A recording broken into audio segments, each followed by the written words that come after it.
Institute, and I'd like to thank you for attending. We want to make today's webcast as interactive as possible, so you can submit questions in the YouTube chat area now, and we'll get to as many as we can. We also received a number of questions prior to today's webcast, and we will work in some of them as well. Now I'd like to introduce our featured speakers for today. Hasan Yasar is the Technical Director of the Continuous Deployment of Capability Group here at the SEI. Hasan leads an engineering group to enable, accelerate, and assure transformation at the speed of relevance by leveraging DevSecOps, Agile, Lean AI, ML, and other emerging technologies to create a smart software pipeline. David Shepard is a senior engineer also here at the SEI. David's made a career working in many different areas in the information technology field. He has spent time building networks, administering servers, designing software, writing and debugging software, working on process improvement initiatives, auditing application security, implementing big data and machine learning systems, assisting digital forensics investigations, and researching and implementing DevSecOps solutions. Last but not least, Vaughn Coates is an associate DevOps engineer here at the SEI.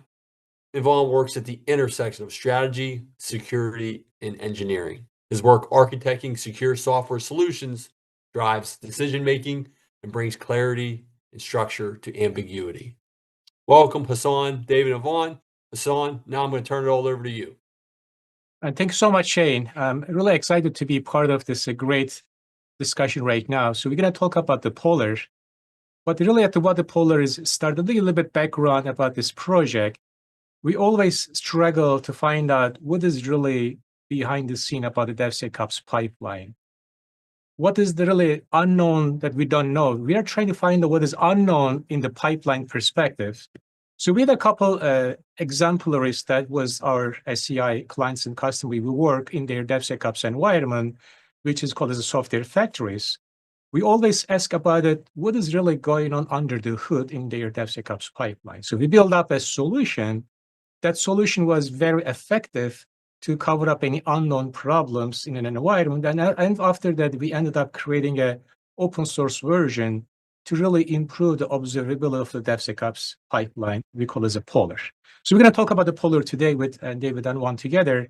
We will dive into the demos. We're going to dive into the very details. We have a lot of things we're going to talk about. Let me start about what is really Polar, as I said at the beginning. Polar is actually improving the DevSecOps awareness and enable informed decision-making. This is really important because we usually look at the two perspectives on DevSecOps environment. One, we are looking forward to build up an application through the pipeline itself, through software factories. Second is the pipeline itself. So we usually, when we look at the monitoring principles of the DevSecOps, we looked at in the how application does well or have application built through the pipeline. But actually one thing was missing, the how our pipeline does well. How do we know our pipeline is healthy? How do we know the pipeline is really working supposed to be? Do we have a visibility of the pipeline itself? Do we have any really see how it is working? Like the analogy, we may think about it as car analogy. If we have a car is running, but do we know if the car is failed? Do we have an indicator the engine is actually failing? Maybe some other things we can do proactively work on it. This is exactly, we are trying to make sure the pipeline is doing what it's supposed to be, so we can build up a healthy and successful means about the resilient secure applications. That's kind of a driver moment that we think about how can we build up another view of observability of the pipeline we can see out of that. And other things we discuss in the project, usually when we build up the pipeline, and pipeline itself, it depends on a single project code base. Like, let's say we are building one component in a big systems. That component has its own build configuration that is called as a pipeline. However, when you are building a very complex systems, you may have more than multiple pipelines. Now, how do we know the more than multiple pipelines is really working what it's supposed to be? It's complex, getting big. So we need to have another set of eyes to look at outside the typical pipeline, see as holistically all the pipeline, all the communication, including human including tool perspective that we can talk about. This is kind of a driver what we are trying to solve. It's still a lot of work to do. This is just a starting. We made open source last year. Now we are adding more needs and improving, which we talk about the future component later on. Let's take a little bit architectural pieces. I'm going to hand over to David and talk about a little bit architectures. Like, what are the key characteristics of architecture that we created Polar Data?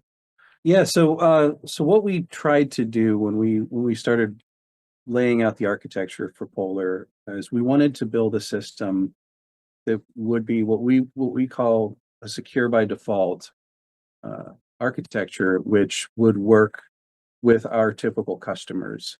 And to do that, you can't really think about security at the end, right? You have to sort of think about it from the beginning in every way you build the system.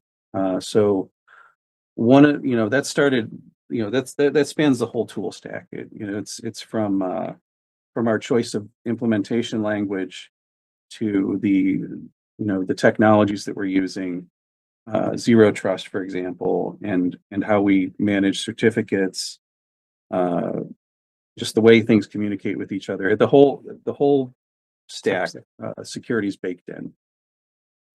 So basically, look like the pipeline itself as an infrastructure, make sure we have a secure infrastructure as we can build up a secure component eventually, we're talking. That's right. So, being a DevSecOps team, right, we try to practice what we preach and make sure that people who are using our software can see that we're actually providing the same sort of tools for the things that we put out, like our open source project here, as we would, basically show people how to do some of these things. So what we have, a number of things. We have a development container that we distribute with Polar, and that development container has pretty much everything you would need to build our stack. But also it contains a number of static analysis tools that you can run along with the Polar architecture and so on. On this slide here that you're looking at, you can see this is a basic overview of the architecture. The pieces in the dark green are either they're components that we rely on that are kind of external to the system, or they are things that we are going to observe with the system. The gray boxes are things that we rely on, and this is actually a little out of date because the way I used to explain this is we rely on these, they're part of our architecture, we don't actually build them. But in the case of the message broker, that's actually now part of our framework. The orange boxes are a framework proper where we can get into a little bit of this. Should I talk about this now? We'll talk about the architecture later on, a little bit more in details. Sure. Yeah. So another thing I would like here, so one thing in the Polar, we build up a framework. Maybe we can tackle the framework. It's like a framework, give you an idea, put the sensors into the tools, collect the data, and visualize it, which is basically when I look at the boxes, we have a concept of collecting data from various points as the sensors in the tool itself, which is the pipeline, gather those data and visualize it. That's right. That's going to be happening to the message broker, right? Yeah, so the way we gather the data is important here for a secure architecture, right? So we wanted an architecture where observing something didn't affect the security of that something that you're observing. So, for example, whether it's a database server or a CI/CD server, as long as it has some sort of public-facing API, we are able to interact with it like any normal user or process would interact with it without any sort of invasive agent installation. So we create a boundary around Polar that allows Polar to collect data, observe data on various systems, but without interfering with your network. Yeah, I think I would like to clarify is there are so many monitoring tools in the pipeline, but the monitoring tools are typically running on top of the pipeline for application specific. What we have is a Polar on infrastructure layer. So we have a connection to the many tools running infrastructure, how people are interacting with infrastructures. So give it a separation between the monitoring versus the Polar. Maybe you can go to the previous slides. We were talking about the people process and application, we know what the people are doing it in the pipeline, which we have a demo, we'll talk about it. So we can look at the applications as apps build up the pipeline. So we can look at how the policy is working, how the people are communicating. That's a difference between the monitoring versus the polar observability. Will that be right assumptions? Yeah, I think that you're on something important there. So there's a difference between monitoring and observing, right? Monitoring is, you're monitoring in real time the performance characteristics of something, the load that it's under, uptime, for example. If that's the type of use case you have, that's not what Polar's for. Polar is for, doing deeper analysis type work than that. So you could get a dashboard that'll give you uptime. Yeah, a dashboard as an example. Yeah. Now we're looking at something, I think, really the meat and potatoes of the situation, right?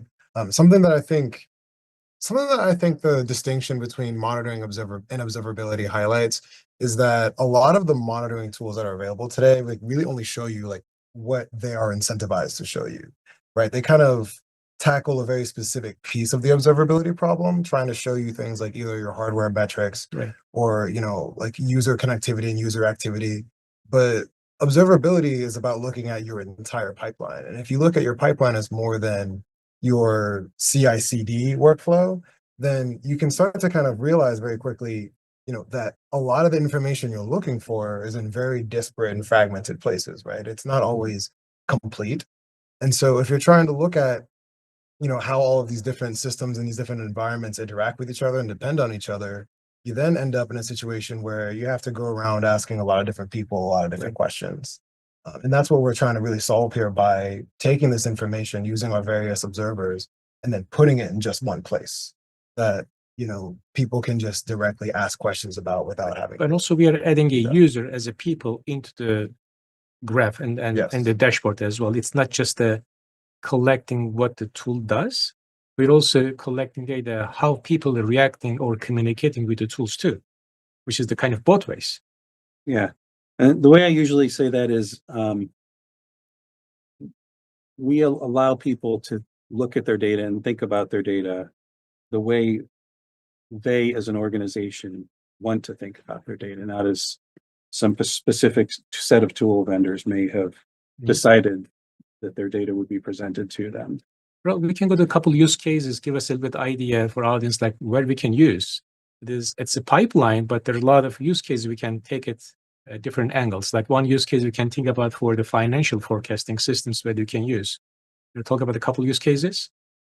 Yeah, so one example that's maybe everybody who's had to deal with cloud has wrangled with is how much are we spending on our cloud costs? And that is not always an easy question to answer. You can forecast it somewhat based on average trends, right? But if you really want to know if something's spiking and you want to do that before the month ends, you need real-time data to be able to answer that question, right? What type of cloud resources you're using, be able to figure out exactly how much each of those things cost. So I mean, this is going to be specific to our DevSecOps pipeline that we can see it, because most of the pipeline running the cloud. That's right. And then how do we know how much we are charging? Because if you look at the AWS as an example, or maybe other cloud provider, they are giving some ideas, but we need to look at our pipeline end to end, see how much it's costing for us as more operational cost. That's right. Yeah, from your whatever your developers are working on, the type of testing they're doing, the actual deployments that you have out there, and what's running in your environment at any given time. These actually are questions that everybody struggles with. What is in my production environment? And that without really powerful observability tools, that's not an easy question for a lot of organizations to answer. Rob, another thing we can think about, David, if you see the behavior of the pipeline and the test harnesses or the staging environment based on the usage, we can predict some anomalies on the production potential if we see a cost spike. That means something may not be right. And we can see what is the deviation is happening in production versus the the staging environment. Maybe environment is drifting. And how do an environment is drifting? If we have some data, we can collect it, maybe because it's one angle, but the driftings of an environment, which is a big problem. If an environment is drifting, somebody doing something in the production environment by changing script, how are they going to keep track of script? It's changed. Yeah, it's I mean, we try to automate everything we can, but a lot of times things end up in states that are not foreseen. Using resources that weren't anticipated. So those sorts of things. Some of that's monitoring, obviously, but some of it's just, your monitoring has to be set up in a way to monitor what I would think would be like the normal case, right? The infrastructure that you think you're running, you're monitoring those things. How do you monitor the things that you didn't anticipate that you were running? Yeah. How do you monitor the monitoring pieces too? Let's also think about that, right? Like something that's personally been on my mind a lot lately has been thinking about, we have all these different monitoring tools and all these different policy enforcement tools, but each of them always need to be configured in a very specific way, whether it's with another configuration file itself or, with source code, or maybe, right, it kind of is a bit more implicit where the settings are entered on maybe some kind of UI or something like that. And you have to kind of rely on whoever's making that configuration or whatever's looking at that configuration is also configured properly. Yep. And that kind of creates a bit of an interesting cycle that I feel like observability tools like Polar tend to, I think, make a bit clearer and a bit more like explicit. So that's kind of where I think that starts to come in when we're not just talking about cloud costs, but also even like some of these HR plannings, right? Trying to figure out where you should be directing resources into, following the rules, That's actually an interesting problem, HR planning, because usually when you have too many developers or testers and QA, how are we going to balance the workloads? Because usually the workload is kind of handled by maybe ticketing systems that we may have, but actual work may change, depends on who's working, which side of the components. Not everything is kind of traceable on ticketing system because it depends on the time, but actual time may change. So which it really depends on the work, depends who is working for what. For a planning perspective, for the capacity of a person, and we can find that the hidden time or hidden cost of the developers, which is going to improve efficiencies and then distribution too. One of the things that's always a problem is some people, their work becomes very visible by looking at normal metrics, right? And those, they're going to track just fine. Some people, their work though isn't terribly visible, right? Not with normal tools and measurements. So a lot of times there's data locked away in these systems that if you know how to build the queries, you can see kind of where people are spending their time and what they're working on and what value they're providing. So that's important. Which is going to improve the efficiencies. And other things maybe we can think about HR perspective. And there was a question came from the pre-recorded question that we received but the cultural pieces. Because one of the big things in the cultures, in the team structure, am I working harder than others? Am I working more, maybe less? Which goes back to your point, David. And then some of the work may not be visible. And then how do we know everybody's working supposed to be as the team, which is typically increasing the communication, increasing awareness, which was one of the reasons we discussed at the beginning. We can make sure that everybody's aware of everybody's work. Some people are maintaining their engines.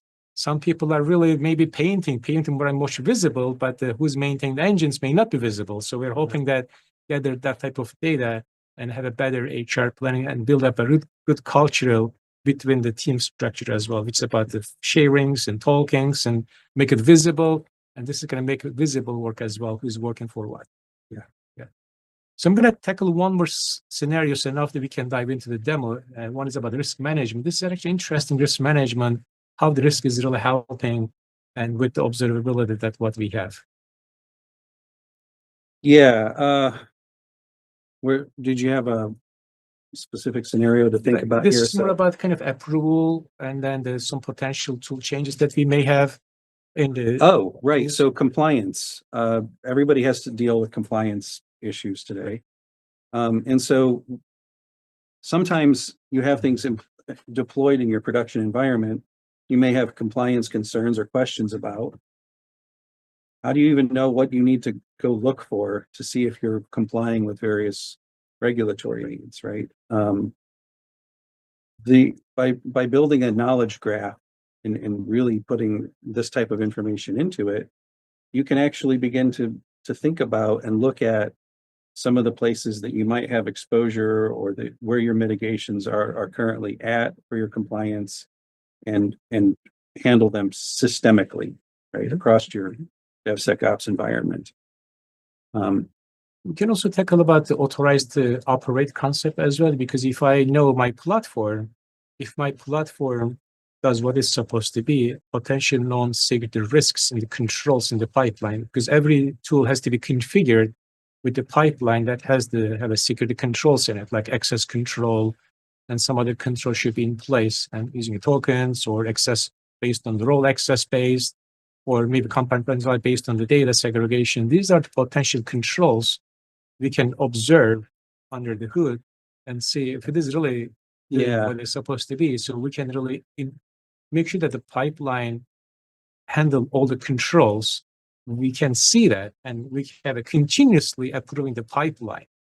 Because usually we look at the application layer, but if I know my pipeline is also certified, then I have a product comes as a certified, which using all the static and dynamic analysis, all the components we typically do.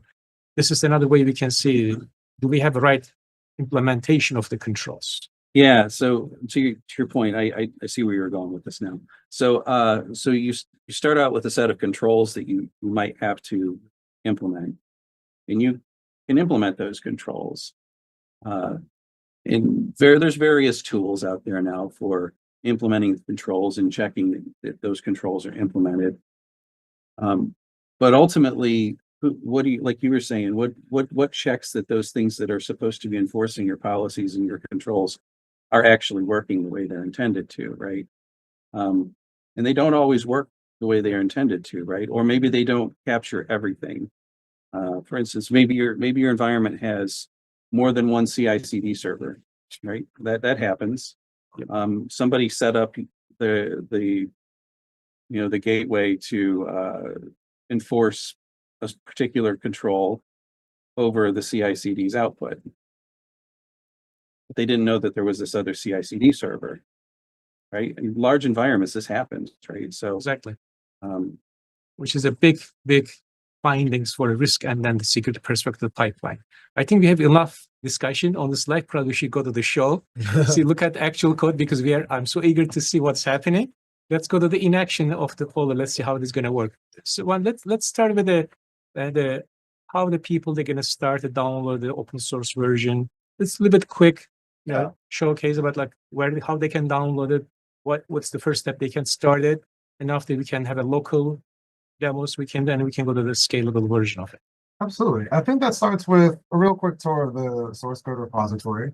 So as you explained earlier, we open source Polar about this time. Screen shares pause. Oh, is this, did it pause mine?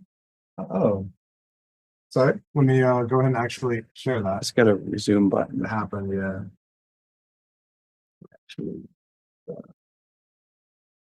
okay. As I was saying, we did open source Polar about this time last year, I believe it was. And so that's resulted in this GitHub repository, and work has continued since then. So those looking to download the code, take a look at it, see how it really works, can always feel free to go ahead and download it for themselves and see how it goes. And we do have a good bit of extensive documentation. We tried our best to make sure that people who are interested in really giving it a shot kind of know where to look, and being kind of explicit about how the project is structured, the background of why the project started that we just went over, and kind of a lot of, and being very, I think, open with the decisions that we've made over the course of that time.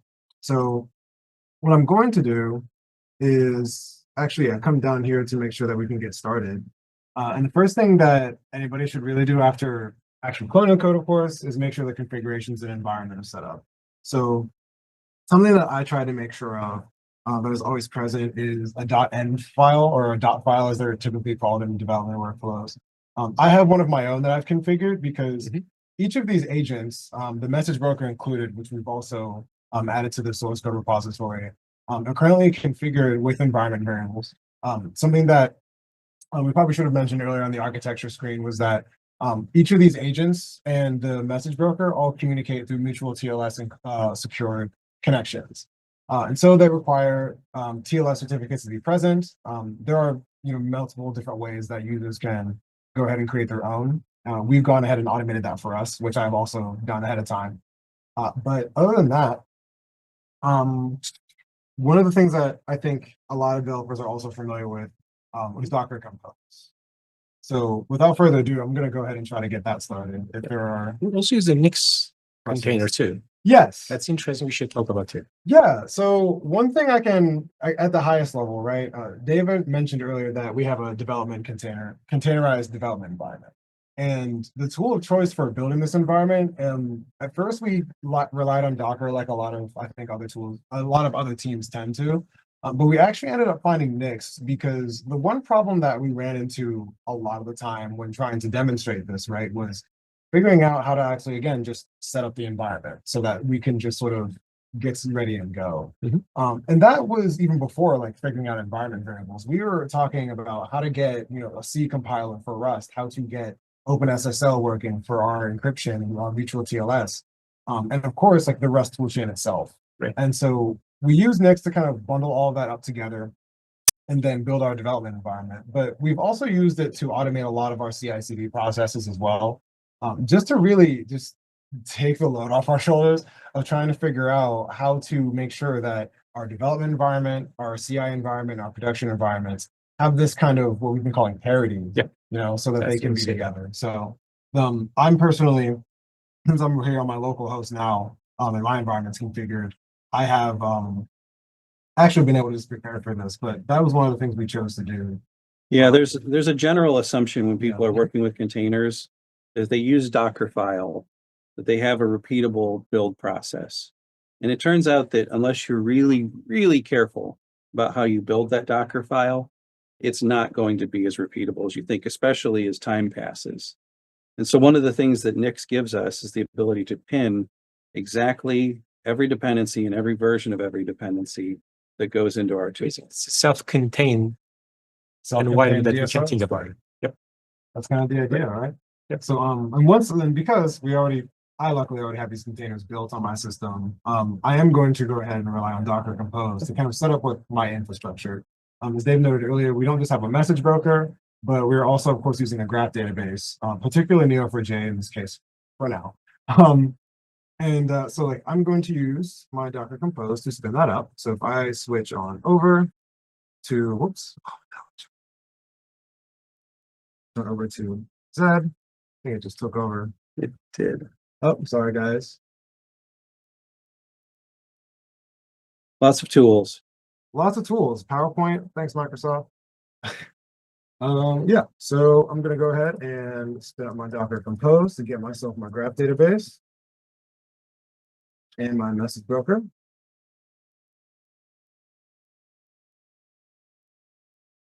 Which I think was actually already running.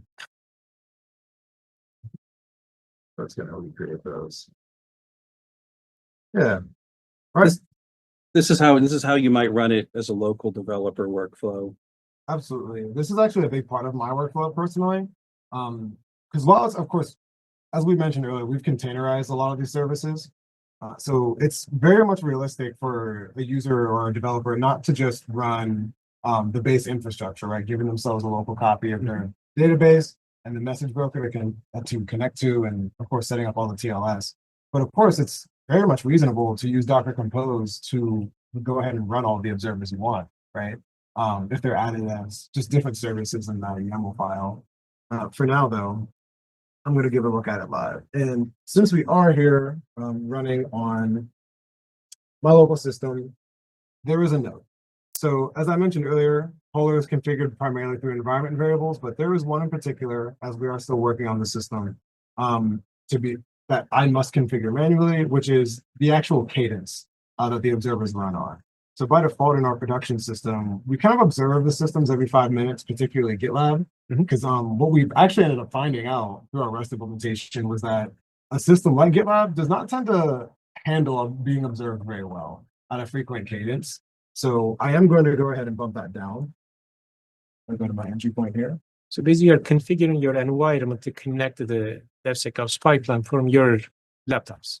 Yes. So I know this is a little deeper than I know many can go, but Right. what I'm doing here is effectively taking the 300-second cadence or 5-minute cadence and bumping that down to, I'll say, about 15 seconds so we can see that happen quickly.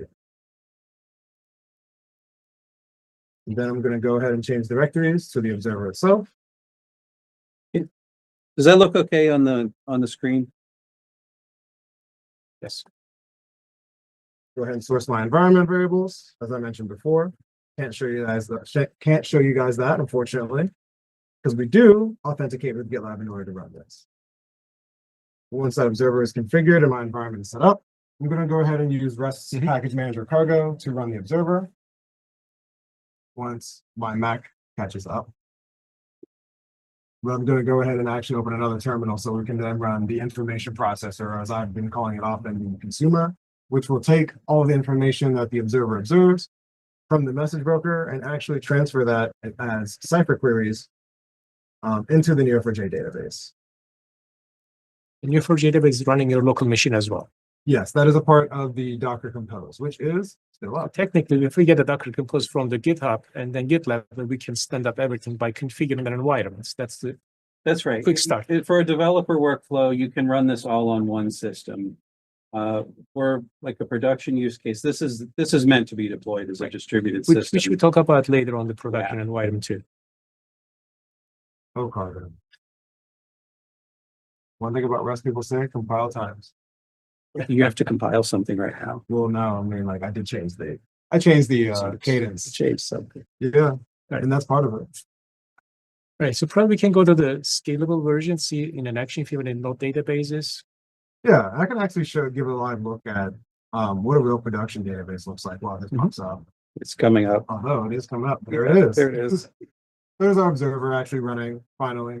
And then and then again, about less than 15 seconds, we should start to see some data coming through there. Okay. Which is some data. Yep. Yeah, and it's like luckily consumer always ready to go is already up and subscribed to our message broker Cassini. And just like that, we're actually starting to see queries coming through. So I personally always find it more interesting to look at the consumer as it runs. This code is coming from our GitLab environment. Yes, so this is coming from a sandbox test environment of GitLab right now. So what we're seeing in my terminal here are actually all the various different Cypher queries that are being created as part of like the processing workflow. So one thing I've always that I like to stress now, while we've started really calling them processors, is that once the information has been observed and is present in the message broker, we can then use that same PubSub architecture to kind of do whatever we want with that. Yeah, that's a framework actually we created, so everybody can add their own tools if they need to. Yeah, absolutely. So what we have a message broker, we have listeners who just pump the data and Polar will visualize it. Yep. So if I go ahead and come to my local Neo4j, which is running right now. Go ahead and sign in using my super secret configured password. With local instance. Of course, the local instance, so not that secret unless you want to really see it. And if we look at like all the different nodes that are in here, we're starting to see a lot of what I think is interesting stuff, just particularly from GitLab. A lot of information people I think would come to expect to be read from even GitLab's traditional API, things like the user, the various different users, the various projects that those users are on, the groups that they're a part of. But I wanted to make sure I dug deeper when I started looking at this stuff, because what we came to find out was that, you know, a lot of these tools that are out there, particularly like GitLab, actually kind of think differently about DevSecOps and development than I think like we do as DevOps professionals, if I can say the word, right? The way they view the concept of a pipeline, the way they view what's the word, like how a user actually contributes to a project, there ended up being a lot of different drift from our understanding. Whereas when we talk about pipelines here on the show, we're kind of thinking of the people, the processes, and the tools that they use to ship software. Which is typically GitLab, using a GitLab runner as an example. Actually, typical things, every CI server has a similar characteristics, and that's the purpose of the continuous integration and creating the build manifestos. Build manifesto can be executed by agents. It can be a runner. It can be an actions for GitHub. It can be a project in the chain. It may change, but the same mentality. It's always packaged or built and create an output. But every one of those tools that you are interacting with, you have multiple different types of CI/CD servers, for example, That's happening. has a different internal understanding and way of thinking about how to organize that data to show it to you as a pipeline, for example. And then there's what you want as a user of that data to think of as your pipeline. So one of the nice things that we can do, because it's a knowledge graph, is once the data is loaded and transformed the way we want it to, you can think of the data however you want, right? You don't have to think of it in terms of a specific tool vendors. The team is basically tool agnostic. We can use any tools, any CI pipeline, take the data out of it and visualize it in a given project. That's one of the reasons we discussed at the beginning. We have a more system level thinking for any project. We may have multiple subcomponents in a big systems. We can see all of them. Yeah, and that's really been the latest change we started to make, right? We starting to go from, right, how do we just think of this one instance at a time to multiple instances, right? And that's when I ended up kind of making this small change very recently, right? Trying to figure out what a GitLab instance really looks like, if I can be so vague. Because what we kind of start to know, right, if for those who have deployed GitLab before, is it's not just one service, right? It's yet another distributed system that, at least in Kubernetes, comprises of various different pods within your namespace, various different secrets and volumes and things. And while we're not observing a Kubernetes cluster right now, the closest I kind of got to figuring out, or the best I got to figuring out how to represent GitLab itself, was to just kind of look at all the various different metadata pieces that it exposes, right? There's, of course, like, they have a version endpoint in their API, which will tell you what version you're using. But then there's also a metadata one for your licenses that'll tell you all the different licenses you have and that you have had, who applied for them and things. Who applied and who's touching it, who's changing it. It's holistic for everything we looked at. Absolutely. Right. Yeah, and that's kind of what we're looking at here. What I have started to do, right, was sort of start to how I played with and found out all these things really was just kind of looking at this data and trying to interrogate it a little bit more, trying to really think about really this question of provenance, right? Like, one of the things I'm looking at now are all the various different packages, and in this case, I believe this one would be one of our packages from Polar, actually. If anything, it's Polar itself. And this is where you can start to see all these various different connections that get made about That packages being the output product. Yeah, the output of artifacts. what we can think of really as a specific artifact from a pipeline. What I particularly enjoy about GitLab, at least, is the way it kind of differentiates from, or the difference between what we think of as an artifact and then a package, and then maybe like a container image, or really a container image is tagged, to be explicit, right? Packages are represented as their own sort of entity in GitLab, but then other general artifacts that you might save as the result of your pipeline are just that, artifacts. Yeah. So like, and the only way GitLab actually knows what a package is and where it came from is if you explicitly use the credentials and the tokens given to you to upload it. If you upload it yourself as a user, it has no idea tracking that. Right. So if you want to ask something seemingly innocuous question, we have this instance of this package deployed in our environment. What version is on? When was it built? When was it updated? Who built it? Those sorts of questions that are which we can add more metadata for any deployment, which is actually interesting to see how the production environment running on a given instance, we can be ready to respond any the problems. It goes back to how we have done. Yeah, questions like that that you think would be really easy to answer are actually really hard. Very hard. Right? And so it's actually, with the right queries, it's pretty easy with this tool.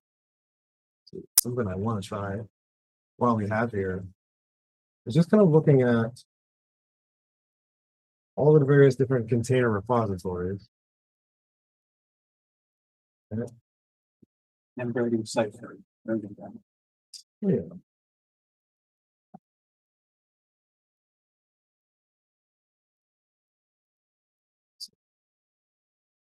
specific.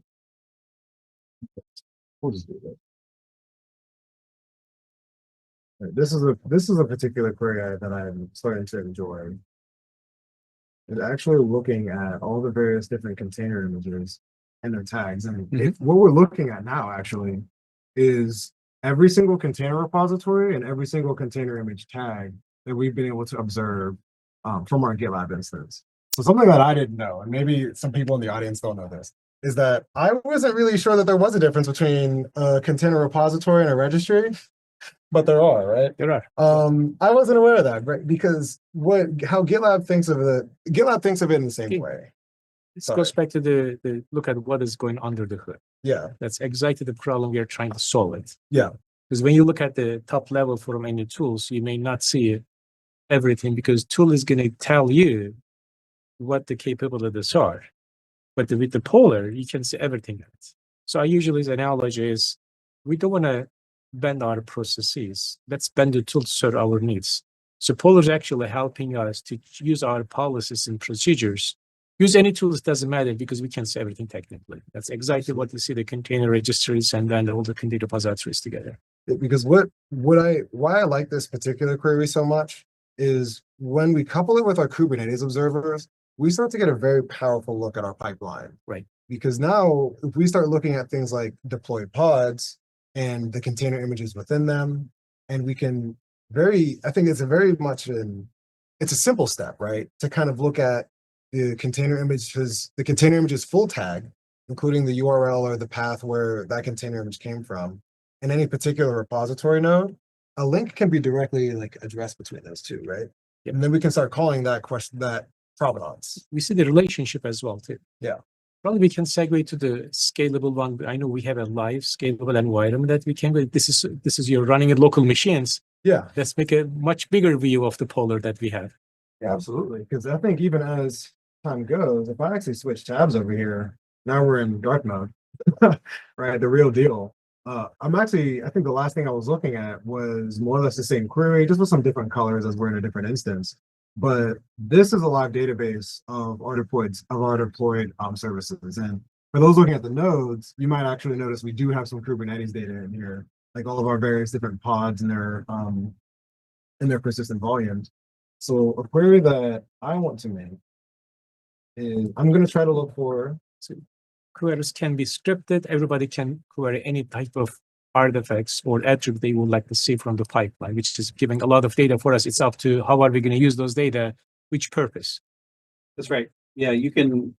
It's a very powerful database structure, and you can, if you build the relationships the right way, you can learn a lot of things very quickly, especially in doing exploration type work. Right. But there's, this is a nice graph interface. One of the things that we always thought would be a nice thing for future work is building on this with a query interface that sort of helps automate some of this, and as well actually building front ends on top of this. So mostly Polar in its current form is a back end architecture for us, right? Yeah, that's what gives a framework. People can edit and they can edit the framework. So I guess we have some good data here for. Yeah, but I'm particularly looking for or some of Polar's nodes, but there's really more interesting things in this Kubernetes cluster, at least to me, particularly around all of the different services and tools that we have deployed in it. Because what we're actually running in our sandbox is a deployment of Big Bang. And so these are actually not just the live nodes or live pods that we have in the system, but also past and present ones as well. So that's interesting. Past and present one. You see what happened. That's really interesting. See what happened. Any forensic purpose for any type of troubleshoot and problem finding, which is interesting to see that. Yeah, and this was just kind of clicking on any kind of arbitrary one to show its current relationships.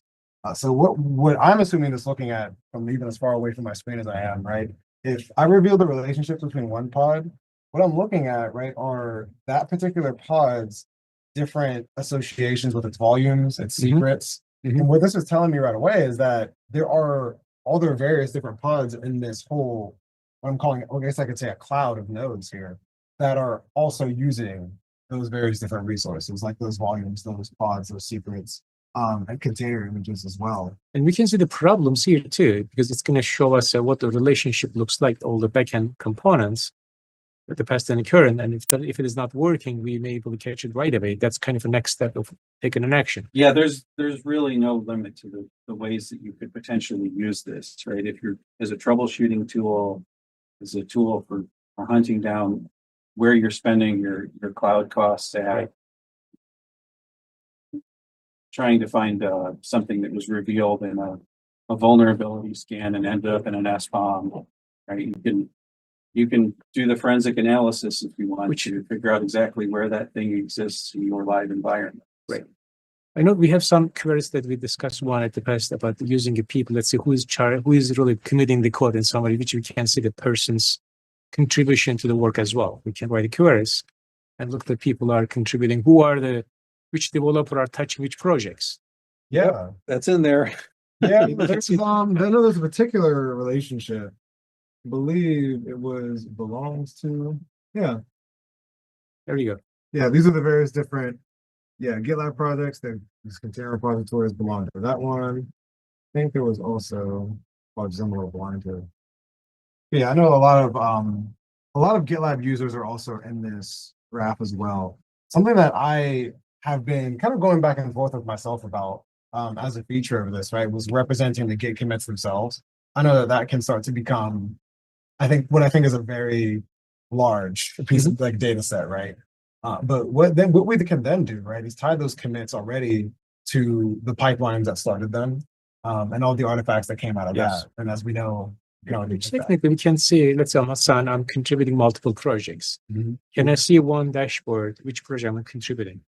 So Which project I'm touching it actually, when I contributed, and where is my work in the pipeline? I may have multiple things I'm supporting because I have many things to work in the environment. So we can see the workload of that particular developer. I mean, in that case, we can see Yeah. how much work we do for a given multiple projects at the same. So one thing that gets kind of interesting when you start tying in users is user IDs, right? Now, if your user is identified by the same user ID across all your systems, it's not so bad, right? You can sort of do your queries and then find them together on the user ID, and begin to pull that thread to see what you're looking at. But you can also, it's a graph, right? So I could have a node in here that represents a unique user in my environment and assign to them all of their user IDs for the different things that they're connected to, right? It's all in how you model your data, right? So that gets easier if you take the time to model specific things that you want to look for, like users and what their different activities are across different systems. So I know we don't have much time to talk a lot, but I know it's a great things we discuss. This environment, what you're presenting right now on, it is running in our cloud infrastructure. So technically we can deploy the Polar either local instance or put into the cloud infrastructure. Can you tell a little bit about the background cloud infrastructure? Oh, I would love to. Because that was deploying this thing was a learning experience. So one thing our team has decided to use was we have a Big Bang cluster, I guess is what I should say. And that Big Bang cluster is deployed in like an Azure Gov Cloud. And so what I ended up kind of finding out, right, as I began to learn about Big Bang and learn about Azure, was that Nix would have to yet again take something off of my hands, particularly when it came to not just like building and packaging this thing, but also kind of like generating the manifest for me as well. Right. And it was at that point that I even had trouble there, because that was when I had to kind of figure out, okay, can I get this thing into a Helm chart? Right? We have all these various different services and they touch all these various different services. I wanted to figure out how I can just make my deployment push button. Right. And as I began to reason about with Nix, I ended up realizing that maybe wasn't its use case. But I really did not want to use something like Helm, at least not at first, because I ended up, in my studies of like looking at Big Bang, I ended up realizing that it was just kind of difficult to work with. And so what I ended up doing was using a language called DAL to write what I've really just been calling declarative Kubernetes deployments. At first, I used all to just kind of render myself some YAML manifest, some valid YAML Kubernetes manifest, and I kind of put those into a Helm chart sort of function into a sort of structure. But then I kind of realized that that was redundant because there was another awesome tool called Flux, which could then just take all of those manifests and then just apply them directly. Right. So I could remove a great deal of uncertainty and about my deployments and just kind of look at them in plain text. Of course, not including secrets. SOPs came in with that because as I think we kind of mentioned before, there are other pieces of this that we can't just sort of write in plain text. There is, of course, a GitLab access token that's necessary with some permissions. And then there are, of course, like our other secrets that are necessary when deploying. But once I kind of took those two pieces together, I had a really powerful tool in DAL, which could type check all of my dependencies, all of my deployment manifests. And then coupled with good old Bash, right? I could just iterate through all of my various different manifests, upload them to an immutable version control repository, and then let Flux kind of take care of the rest. Right. So what I really needed to focus on was making sure I knew my nodes, if that makes sense, that I understood the environment that I was deploying into, and then making sure that I had really the proper configurations in place. Because after that was done, getting into Big Bang was simply a matter of, I guess, really just making sure that Flux had access. If we have the script for the Big Bang, we can share it because a lot of our listeners, and they might be using the platform one Big Bang, and they can use the Big Bang as already created for a Polar. They can deploy it, connect their software factories. Right. So it can be run locally, connect to the software factory, so pipeline, or using a Big Bang, connect the big factory, which is doable. As what we see here is actually implementation of it. Absolutely, yeah. There was very little configuration of Big Bang itself that I needed to do. Once I made sure that, which I'm pretty sure Flux comes with Big Bang as well. So once Big Bang was already configured, thanks to our awesome colleagues, all I really had to do was just kind of point Flux in my repository's direction, and the rest was history. And those who are interested in seeing the DAL configurations can also look in the Polar GitHub repository. Those are also present. Great, So, great. yeah. With respect to time, so maybe segue to the future work. What we have to the future. What are we thinking for the future? That we would like to do. So one of the things that becomes immediately obvious is in order to work with this current interface, you've got to know Cypher, right?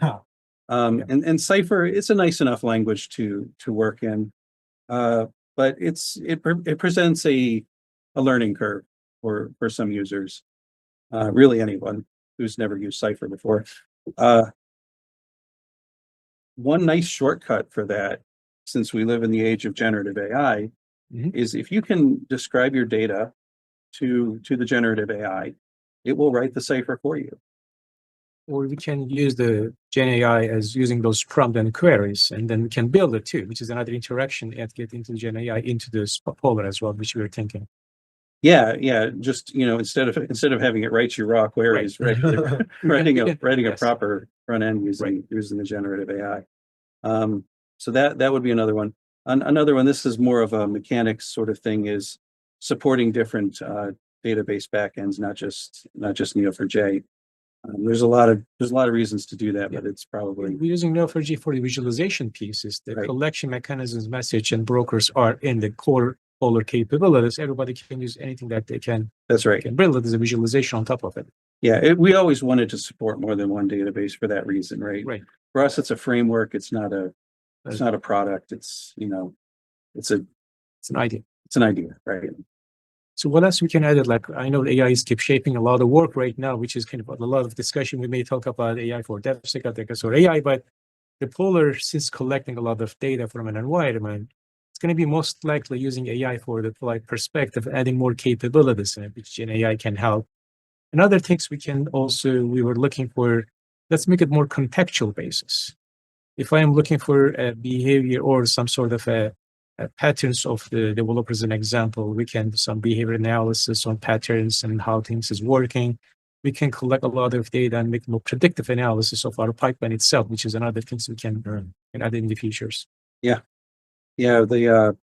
Well, instead of having just like we could you could basically just collect data and then do a free form text and the generative AI will give you some stuff. But when you start actually giving it structured data like we have in the graph, the generative AI can make some really interesting connections because it understands the context of your schema. So I have one more question. Actually, I was thinking I should have asked at the beginning. Since we are collecting data from the pipeline, which using all the APIs of the tools. So when we look at the criteria to use the Polar with anybody else environment, we're expecting the tool in their DevSecOps environment should have an API interface, right? What are the minimum requirements on the pipeline itself so people can use Polar framework? Right. So in general, the way we build observers, right, is we would expect to have a REST interface or a GraphQL interface so that an observer can be created if needed, if it's not already part of the framework, to interface with that particular data type, right? There's no reason that it couldn't support other things besides REST and GraphQL. Those just happen to be the most common things that you're going to find today. And almost all services that you're going to want to observe at least have a REST interface today. So, so technically we're expecting if the tool has an interface, we can get data out of it. That's right. Otherwise, they have to write their own interface, pull the data. But technically, if there's an interface and they can write the adapters and then pull the data out of it, send our message brokers. Yeah, our goal was to create call it a flavor of agents that we know that people are using that might be of interest, and include those with the framework. But we know it's also impossible for us. If you've ever seen the expanse of the universe that is DevSecOps, it's impossible for us. I have been counting the tools since I started teaching at the CMU. Now more than 500 is available, 500 tools more than. There's no way we can write it, but we'll kind of build up a generalized interface as an agent to collect those data, which is kind of feature we can be able to do. Yeah. So I know, Shane, we're running out of time. Do you have any questions from audience? We can tackle it. Otherwise, yeah, you covered most of the pre-questions. So on just maybe just what's on the horizon for DevSecOps and some of these software factories. Any parting words for those areas? So I'll say one thing: DevSecOps will continue. Its infrastructure is required because still we are building up a system, and either AI systems or building up any application. Still, we have to use the CI/CD practice regardless. Still, we have to use holistic end-to-end from requirements all the way to deployment. Still, we should have it. What is the next level of thinking, which we kind of touch about the Polar? We can add a Gen AI or AI assisted into our pipeline, data collections, data analysis pieces, some recommendation. These are things that need coming up. I think we should have another webinar on that topic.